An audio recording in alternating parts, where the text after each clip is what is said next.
한때 그 한국 사회에 희망 고문이라는 말이 유행한 적이 있습니다. 어떤 뜻인지 여러분 아세요? 이루어지지 않을 일을 이루어질 것이라고 계속해서 말을 하다가 결국은 안 이루어지게 만들 때 그런 것을 가지고 사람들이 희망 고문이라는 말을 많이 썼습니다. 예를 들면 직장을 구했을 때 계약직으로 직장을 구했는데 2년만 잘 버티면 정직원으로 해주겠다 이렇게 약속을 했어요.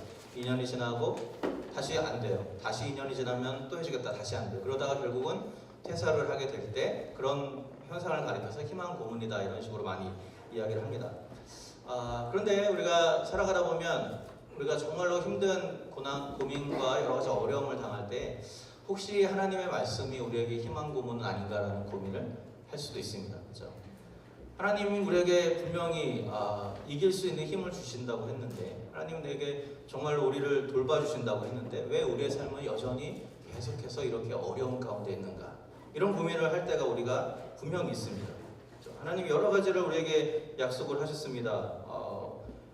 불 가운데로 지날 때 물 가운데로 지날 때로 내가 너와 함께 하겠다 약속을 하셨고 뱀을 집으며 무슨 독을 마실지라도 해를 입지 않을 것이다 말씀하셨는데 과연 왜 내 삶 속에는 그런 약속이 이루어지지 않는 것인가? 왜 내 삶은 계속해서 어려움 가운데 있는 것인가? 이런 고민을 우리가 할 때가 있죠. 아마도 이 계시록의 첫 번째 독자였던 소아시아의 1세기의 소아시아의 그리스도인들이 동일한 고민을 했을 거라고 생각이 됩니다. 계속되는 핍박과 고난과 또 하나님의 말씀을 지키며 살아갈 때 그들이 당해야 했던 여러 가지 어떤 소외와 여러 가지 경제적인 어려움들 그런 어떤 것들을 생각하면서 과연 하나님이 이기는 자에게 면류관을 주신다고 말씀하셨는데 우리가 정말 이길 수 있을까? 이런 고민을 하면서 그들은 신앙생활을 했던 것이죠. 오늘 본문은 이런 고난의 시기 가운데 있었던 그 그리스도인들에게 그럼에도 불구하고 그들이 끝까지 인내하고 신실함을 지켜야 될 이유가 무엇인지를 보여주는 그런 본문이라고 할 수 있습니다. 오늘 우리가 12장 17절부터 읽었는데요. 원래 오늘 볼 부분은 13장입니다. 제가 12장 17절부터 읽은 이유는 뭐냐면 우리 한글 성경에는 12장 17절이 마지막이지만 원래 헬라어 성경에 보면 12장 17절이 두 절로 나뉘어져 있습니다. 17절과 18절로 나뉘어 있어요. 그리고 18절에 해당하는 부분이 어디냐면 맨 마지막 17절의 맨 마지막에는 바다 모래 위에 섰더라. 그러니까 용이 하나님의 백성들과 싸우기 위해서 바다 모래 위에 섰다라고 하면서 13장으로 연결됩니다. 그렇기 때문에 12장 맨 마지막 부분이 13장의 서론이라고 할 수 있습니다. 그래서 오늘 내용은 이런 것이죠. 이제 용이 여인의 남은 백성 곧 예수의 증거를 가진 자들과 싸우기 위해서 바닷가 모래 위에 서는 장면입니다. 그리고 거기서 자신을 대신해서 싸울 두 짐승을 불러냅니다. 하나는 바다에서 하나는 땅에서 이렇게 두 짐승을 불러내죠. 바다와 땅에서 올라오는 이 두 짐승은 사실 욥기서에 나오는 두 짐승의 이야기를 연상시킵니다. 예전에 제가 한번 욥기로 설교를 한 적이 있는데 거기 보면 리워야단이라는 짐승과 베헤못이라는 짐승 두 짐승이 나옵니다. 리워야단은 바닷속의 짐승이고 베헤못은 땅의 짐승입니다. 근데 유대인들은 전통적으로 이 두 짐승을 어떻게 이해를 했냐고 하면요. 하나님을 대적하여서 싸우다가 멸망을 당하는 사탄의 하수인 이런 식으로 그 사람들은 이해를 했습니다. 자, 그렇기 때문에 오늘 이 사탄을 상징하는 용이 두 짐승을 불러서 하나님의 백성들과 싸운다라는 것은 유대인들에게서는 굉장히 익숙한 그림이라고 할 수 있습니다. 중요한 것은 뭐냐면 이 짐승이라는 것이 당시 소아시아의 그리스도인들, 특별히 이 계시록의 독자라고 할 수 있는 그들에게 어떤 의미로 다가왔겠는가 하는 거죠. 그들에게 이 짐승이라는 것이 어떤 것을 상징했겠는가라는 것이 중요합니다. 그래서 오늘은 이 바다에서 올라오는 첫 번째 짐승에 대해서 먼저 살펴보겠는데요. 1절에서 5절, 13장 1절에서 5절을 보면 이 짐승의 정체가 무엇인지를 이렇게 여러 가지로 설명을 합니다. 아주 기괴한 모습을 가지고 있어요. 뿔이 10개고 머리가 7인데 10뿔에 10개의 면류관을 쓰고 있습니다. 그리고 그 머리에는 참남한 이름들이 쓰여 있다라고 이야기를 하고 있습니다. 가장 먼저 이 모습을 통해서 우리가 눈에 띄는 것은 이 짐승의 모습이 우리 지난주에 봤던 12장 3절에 나오는 용의 모습과 굉장히 비슷하다는 것을 알 수 있습니다. 둘 다 뿔이 10개가 있고 머리가 7개가 있습니다. 다른 것은 이 용에게 오늘 본문의 짐승은 10개의 뿔에 면류관을 썼지만 그 용은 7개의 머리에 면류관을 썼습니다. 뭐 이게 차이가 그렇게 중요하지 않습니다. 거기에 크게 의미를 부여할 것은 없고요. 중요한 것은 이 둘이 닮았다는 겁니다. 그 말은 무엇입니까? 용이 이 짐승을 불러냈고 이 짐승이라는 것은 용의 하수인이다라는 것을 오늘 본문에서 강조를 하고 있는 거죠. 자, 그러면 이 사탄이 부리는 하수인으로서의 이 첫 번째 짐승은 누구를 뜻하는가? 2000년 교회 역사상 아주 많은 후보자들이 거론됐습니다. 그래서 노마 시대에는 뭐 노마의 형제다, 뭐 노마 제국 그 다음에 중세 시대에는 교회 지도자 또는 그 다음에 종교개혁 시대는 교황, 그 다음에는 이슬람 세력, 근세 시대에는 공산주의 국가, 그리고 최근에는 뭐 유엔 또는 뭐 유럽 연합 뭐 이런 것이다 이렇게 생각을 하기도 합니다. 제가 누누이 말씀드리지만 이 계시록의 어떤 상징을 지금 이 시대의 어떤 대상이 1대1로 대입하기 전에 우리가 먼저 해야 할 일이 있습니다. 그건 뭐냐면 계시록에 쓰여졌을 당시의 사람들은 이 상징을 어떻게 이해했겠는가, 그것을 우리가 먼저 이해를 해야 됩니다. 왜냐하면 이 계시록은 1차적으로 그들에게 쓰여진 글이기 때문에 그렇습니다. 물론 우리에게 주시는 메시지가 있습니다. 그러나 우리에게 주시는 메시지는 그들에게 주신 메시지에서 도출되어야 해요. 그러지 않고 그냥 오늘 본문을 딱 보고 이건 지금 뭐 이거 이렇게 하면은 잘못된 해석이고 무책임한 성경 해석이 될 수밖에 없는 것이죠. 자, 그러면 이 기괴한 짐승의 모습은 당시 그들에게 어떤 의미로 다가왔겠는가? 우선 우리가 유대인들이 어떻게 전통적으로 이 짐승을 어떻게 생각했는지를 생각해 볼 필요가 있습니다. 아까 말씀드린 것처럼 유대인들에게는 전설적인 어떤 짐승의 모습이 있었습니다. 물속에 사는 짐승. 그것은 혼란과 그런 혼돈을 야기하는 어떤 사단의 세력으로 생각을 했는데요. 특별히 구약 성경을 보면요, 구약 성경에서는 이 짐승을 주로 애굽이라든지 아수르와 같은 대제국, 하나님을 거부하는 대제국을 가리키는 상징으로 많이 사용을 했습니다. 그래서 예를 들어서 구약 성경 이사야서 같은 데를 보면 애굽을 라합이라는 이름으로 부릅니다. 라합이 바로 이 리어 야단에 해당하는 물에 사는 짐승이거든요. 그러니까 이런 어떤 그 혼돈을 야기하는 짐승을 대제국을 가리키는 말로 구약이 사용을 많이 했습니다. 그 대표적인 예가 다니엘서 7장입니다. 다니엘서 7장에 보면 네 짐승이 나옵니다. 네 짐승이 첫째는 사자의 모습을 하고 있고, 둘째는 곰의 모습을 하고 있고, 셋째는 표범의 모습을 하고 있고, 네 번째 짐승은 많은 뿔이 있습니다. 10개의 뿔을 가지고 있는 무시무시한 짐승으로 나옵니다. 자, 어디서 많이 보셨죠? 어디 봤습니까? 방금 우리가 읽은 것과 굉장히 비슷한 내용을 가지고 있습니다. 조금 다르지만 그렇기 때문에 오늘 계시록이 그 다니엘서를 배경으로 하고 있다는 것을 우리가 알 수 있습니다. 자, 그러면 다니엘서에서 이 짐승이 뭘 의미하는가를 우리가 알아야겠죠. 다니엘서 7장 17절에 보면 이렇게 말씀합니다. 제가 읽어드릴게요. 그 내 큰 짐승은 내 왕이라 세상에 일어날 것이로되. 자, 내 큰 짐승은 누구라고요? 내 왕이다. 왕이라는 말은 당시에 권력을 가지고 있었던 왕이고, 또는 왕국, 제국을 뜻한다는 것입니다. 권력자를 뜻한다는 것이죠.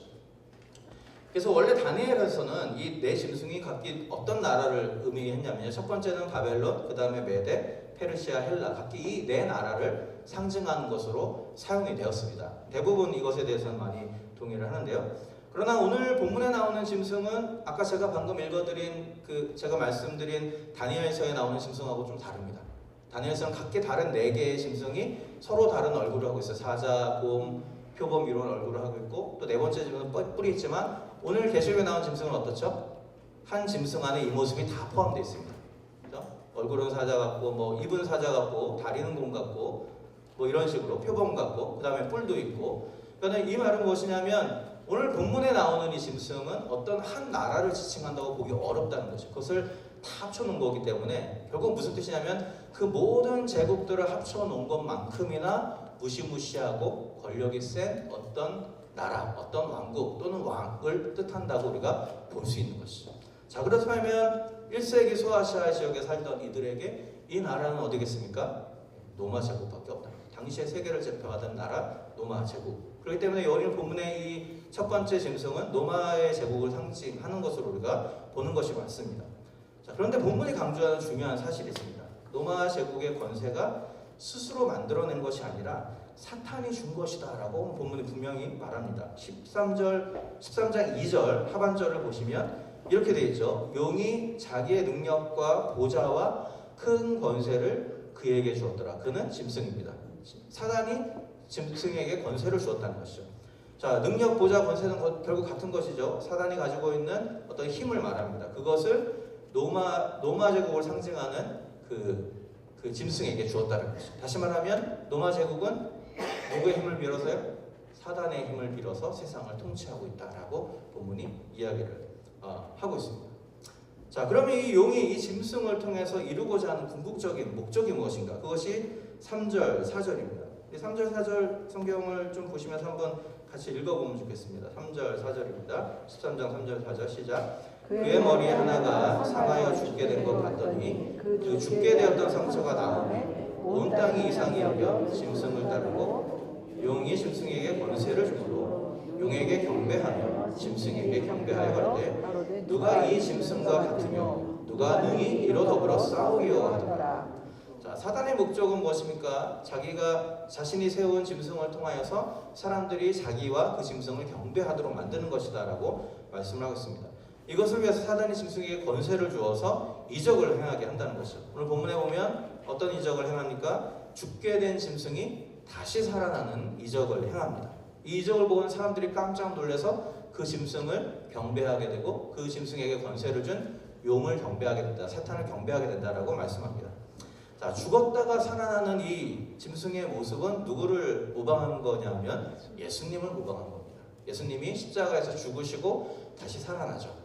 근데 계시록에서는 항상 이 사탄이 예수님과 하나님을 모방하는 패러디하는 존재로 기록이 되는데 그 대표적인 예가 오늘 본문에 나와 있는 모습입니다. 마치 애굽의 마술사들이 모세가 행한 기적을 흉내내는 것처럼 사단도 동일하게 예수님의 능력을 흉내낸다는 것이죠.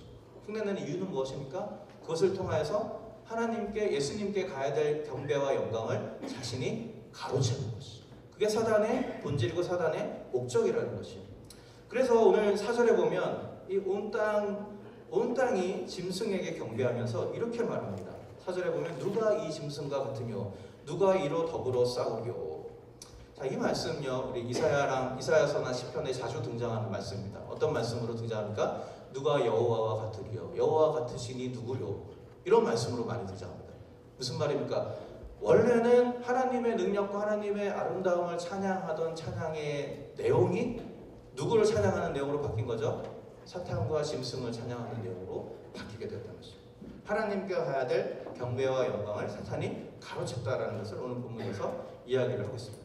그렇기 때문에 오늘 본문의 1절에 보면 그 머리에 참남한 이름이 있다라고 이야기합니다. 참남하다는 말은 우리 개역개정 성경에는 잘 해석 번역을 했더라고요. 신성모독하는 이런 의미를 가지고 있습니다. 참남하다라는 말에 그 블레스페임이라고 하죠. 영어로는 그 헬라어도 다 같은 단어를 사용하는데요. 신성을 모독하는 이름을 가지고 있습니다. 왜 신성을 모독하는 이름이라고 할 수 있습니까? 하나님께 가야 될 경배와 영광을 자기가 취하기 때문이었습니다. 자, 이 모습은 사실 당시의 로마 제국의 모습을 잘 반영하는 것입니다. 로마 제국은 스스로가 하나님이라고 생각을 했습니다. 특별히 황제는 자기가 하나님이라고 많이들 생각을 했습니다. 로마 제국은 영원할 것이라고 생각했습니다. 그래서 하나님의 성경이 말하는 하나님의 나라가 마치 로마 제국에 이미 임한 것처럼 생각했던 것이 그들의 모습이었습니다. 특별히 죽은 황제들은 신적으로 대우를 받고 그 죽은 황제들에게 세상의 아버지 아니면 세상의 구원자 뭐 이런 칭호들을 붙여가면서 마치 하나님인 것처럼 추앙하던 것이 바로 그들의 삶이었고 그들의 문화였습니다. 결국 오늘 본문은 무엇을 말합니까? 그런 어떤 모습들 뒤에는 사탄의 세력이 있다는 거죠. 사탄이 그들을 사용해서 하나님께 돌려야 될 영광을 가로채고 있는 것이다 라고 말씀을 하고 있습니다. 자, 그러면 한 가지 생각을 해볼 필요가 있습니다. 자, 이 본문에 나오는 짐승이 로마 제국이라고 한다면 그러면 이 짐승은 오늘 우리의 삶과는 무관한 것인가 라는 것입니다. 2000년 지금은 더 이상 로마 제국은 없죠. 세상을 제패한 로마 제국은 없습니다. 그러면 이것이 로마 제국을 의미한다면 오늘날 우리의 삶과는 아무런 관련이 없는가라는 것이죠. 자, 그렇지 않습니다. 그것을 알려주는 구절이 바로 5절입니다. 우리 5절을 다시 한번 보시죠. 자, 5절을 보면 이렇게 되어 있습니다. 짐승이 그 큰 말과 참남된 말하는 입을 받고 또 42달 일할 권세를 받으니라. 자, 42달 우리 계속해서 나오죠. 42달 1260일 3년 반. 이번에 제가 계속해서 말씀드렸습니다. 이 계시록에서 반복되는 이 기간들은 다 동일한 기간을 말합니다. 이 기간의 시간은 언제부터 언제라고 말씀드렸죠? 예수님의 초림과 예수님의 재림 사이에 있는 모든 기간을 이렇게 계시록에서는 말을 하고 있습니다. 자, 그렇기 때문에 이 짐승이 활동하는 기간은 2000년 전의 노마 시대에만 국한되는 것이 아닙니다. 예수님의 재림까지 계속해서 이 사탄은 누군가를 사용해서 하나님의 백성들을 대적하는 일을 계속해서 하고 있는 것이죠. 그렇기 때문에 오늘 본문이 말하는 짐승은 2000년 전에 나와 있었던 로마 제국에만 국한시킬 수 없다는 것입니다. 오늘날에도 동일한 역할을 하는 누군가가 있을 수 있다는 것이죠. 자, 그러면 오늘 우리에게 이 짐승은 무엇인가라는 것입니다. 자, 이것을 알기 위해서 우리는 소아시아의 그 1세기 소아시아 사람들에게 로마 제국이 어떤 존재였는지 우리가 먼저 생각해 볼 필요가 있습니다. 자, 그들에게 로마 제국은 어떤 곳이었나? 간단하게 말하면 그들의 생사 여탈권을 쥐고 있는 존재가 바로 로마 제국이었습니다. 자, 로마 제국에 잘 보여야 살아남을 수 있습니다. 생존할 수 있습니다. 먹고 살 수 있습니다. 안전을 보장받을 수 있습니다. 그렇기 때문에 로마 제국은 그들의 입장에서는 자기의 생존을 쥐고 흔드는 어떤 것이었습니다. 그렇기 때문에 로마 제국에게 순종하고 복종할 수밖에 없었던 것이죠. 자, 만일 로마 제국이 이런 것이었다면 오늘날 그런 것에 해당되는 것은 무엇일까요? 제가 보기에 아마도 가장 합당한 것은 많은 사람들이 생명처럼 소중히 하고 의존하고 있는 돈이나 권력 같은 것이 오늘날의 짐승의 역할을 하고 있다고 볼 수 있습니다. 사실 이 돈과 권력이 하나님의 자리를 대신 차지하는 모습은 우리 주변에서 여러 가지 모습으로 볼 수 있습니다. 제가 아는 한 후배는 그 장로님이셨던 아버지가 고3 때 1년만 교회 나가지 말고 공부해라 이렇게 얘기해가지고 거기에 충격을 받고 그 다음부터 교회를 다니지 않는 친구가 있었습니다. 자, 왜 그렇게 됐는지 아세요? 자기 아버지가 섬겼던 하나님이 진짜 하나님이 아니구나라는 고민을 하게 된 것이죠. 거기서부터 충격을 받고 교회를 안 나가기 시작합니다. 비슷한 예가 많죠. 이 미국 사회에도 우리 자녀들을 어떻게든 좋은 학교로 보내려고 하다 보니까 운동을 시키다 보니까 그리스도인임에도 불구하고 주일날 운동 쫓아다니느라고 예배를 소홀히 하는 사람들 많이 있습니다. 그리고 그 뒤에 어떤 생각이 있습니까? 하나님이나 신앙보다 좋은 학교가 약속해주는, 보장해주는 돈이나 권력이 더 중요하다는 생각이 그들 사고에 있는 것이죠. 그럼 그것은 무엇인가? 하나님께 드려져야 될 경배와 영광을 다른 어떤 것에 돌리는 사탄의 목적에 부합하는 삶인 것을 우리가 알 수 있습니다. 아마 우리의 사업이나 직장에서 훨씬 더 이런 많은 문제들이 있으리라고 생각이 됩니다. 살다 보면 신앙의 양심을 약간 양보하면 더 많은 유익을 얻을 수 있을 때가 종종 생기게 마련이죠. 그런데 우리는 바로 그런 상황 뒤에 우리를 공격하는 사탄의 존재가 있음을 기억해야 한다는 사실입니다. 사탄의 공격이 항상 핍박의 모습으로 오지 않습니다. 계시록에는 핍박의 모습으로 많이 그려져 있긴 하지만 그러나 항상 핍박이나 고난의 모습으로 오진 않습니다. 오늘 본문을 살펴보면 그것을 알 수 있는데 우리 6절로 다시 한번 넘어가 보죠. 6절을 보면 짐승이 입을 벌려서 하나님을 향하여 회방하고 그의 이름과 그의 장막 곧 하늘에 거하는 자들을 회방한다 이렇게 되어 있습니다. 회방하다는 말은 앞에 나온 신성 모독하다는 말과 원래 같은 단어입니다. 근데 이 신성 모독하다는 말이 하나님에게 쓰일 때는 신성을 모독하는 게 되지만 하나님의 다른 사람들, 일반 인간에게 쓰일 때는 명예를 훼손한다, 비방한다 이런 의미를 가지고 있습니다. 그러니까 오늘 본문은 비방하다 또는 명예를 훼손한다 이렇게 해석하는 것이 더 낫겠습니다. 자, 그렇기 때문에 짐승의 공격은 육체적인 핍박이나 고난으로 반드시 오는 것은 아닌 것을 알 수 있습니다. 그들의 공격은 어떻게 하면 무엇으로 옵니까? 하나님의 백성들을 유혹해서 그들이 하나님의 백성답지 살지 못하게 만드는 것이 그들의 공격인 것입니다. 그래서 하나님의 백성답지 못하게 살면 자연스럽게 그들의 명예가 훼손이 되는 것이죠. 하나님의 백성이나 하나님의 백성답지 못하게 살게 되니까 명예를 훼손하는 것이죠. 그런 의미를 가지고 있습니다. 오늘날 가장 보편적으로 사탄이 사용하는 그런 방법이 바로 이런 것이죠.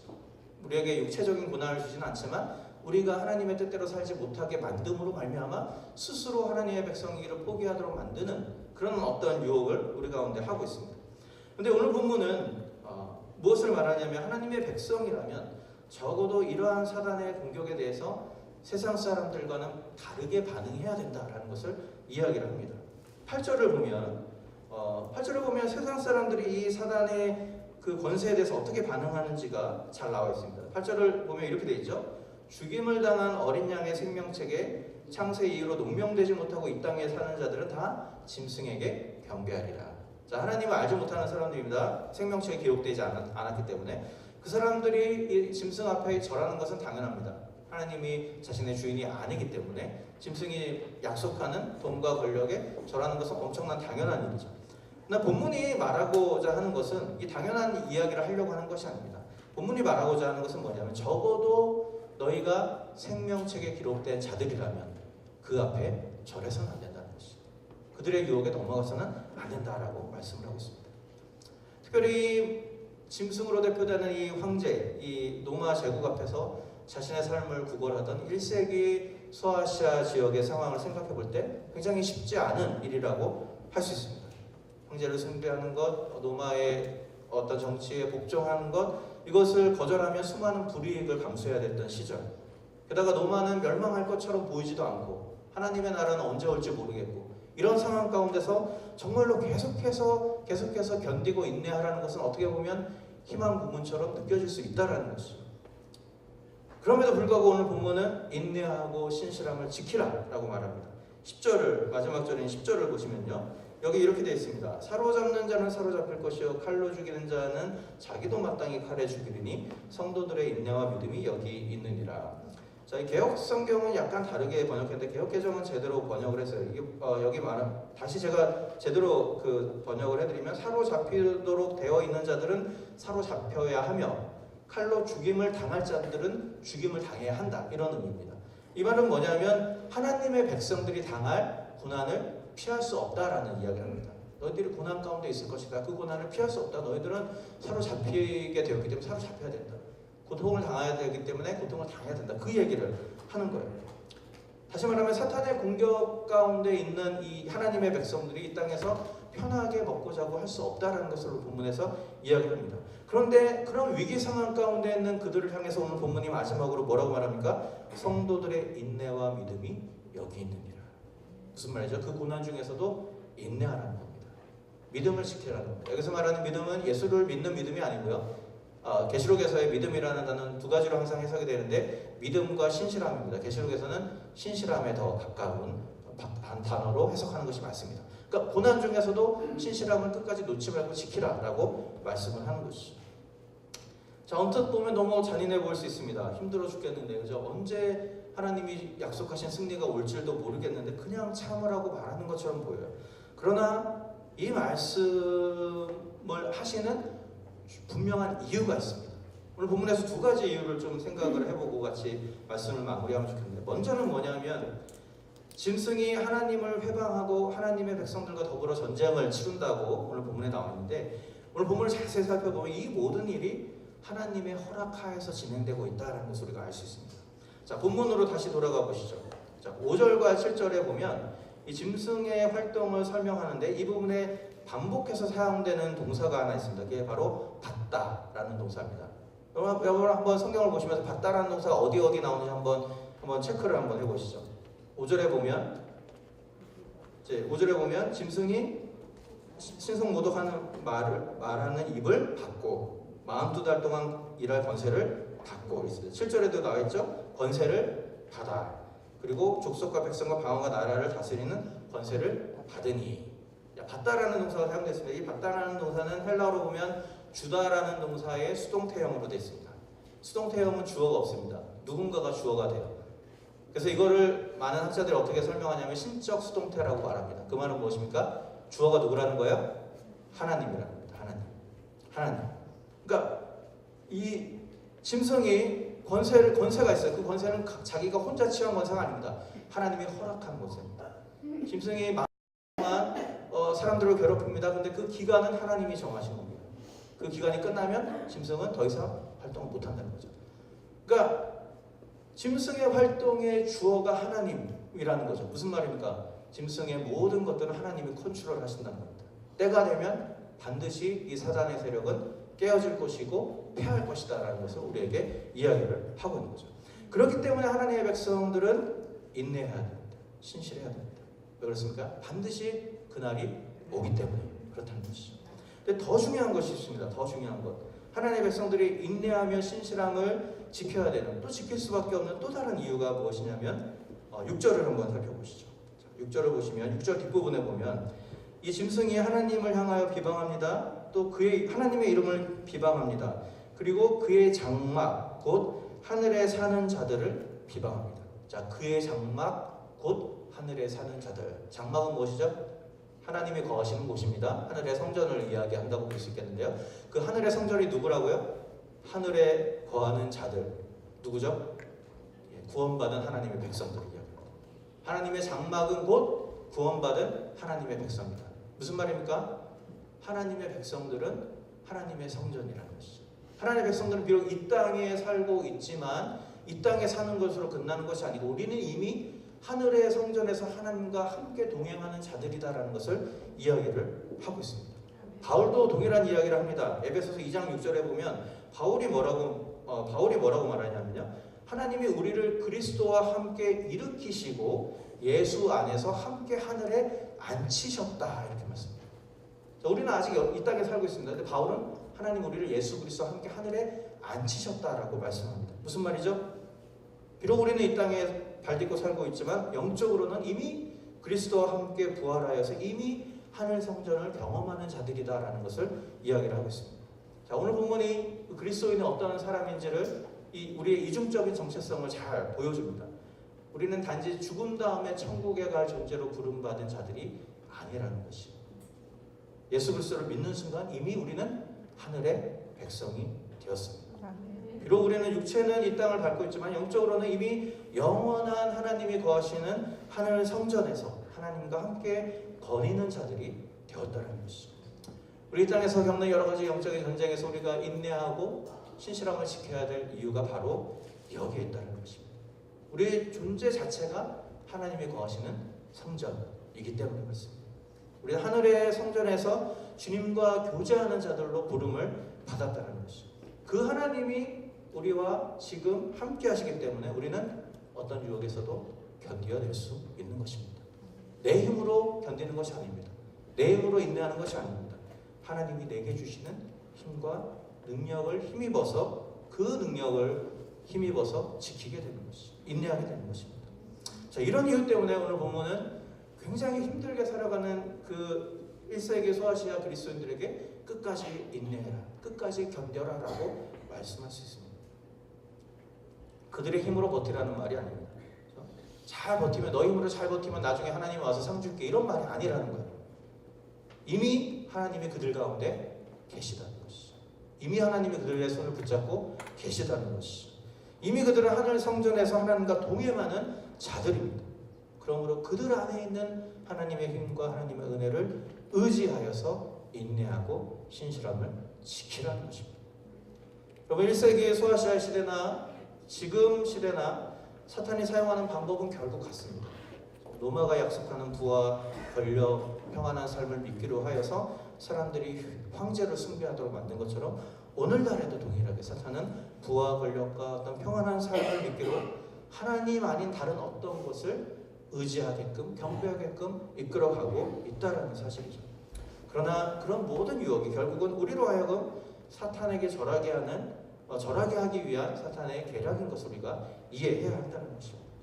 여러분, 우리의 삶의 목표가 어떤 부나 권력이나 평안한 삶이 되어서는 안 되겠습니다. 왜 그렇습니까? 우리는 하나님의 성전으로 부름받은 자들이기 때문입니다. 하나님의 성전으로 부름받았기 때문에 우리의 삶의 목표는 하나님과 함께 거하는 것입니다. 하나님과 함께 동행하는 것입니다. 하나님과 함께 동행하면 하나님이 필요를 채워주시는 것입니다. 하나님과 함께 동행하면 하나님이 문제를 해결해 주시는 것입니다. 그 순서가 달라지면 안 된다는 것입니다. 우리가 아무리 많은 성공과 아무리 많은 부를 가졌다 할지라도 주님과 함께 동행하는 삶을 살지 못한다면 그 삶은 실패할 수밖에 없습니다.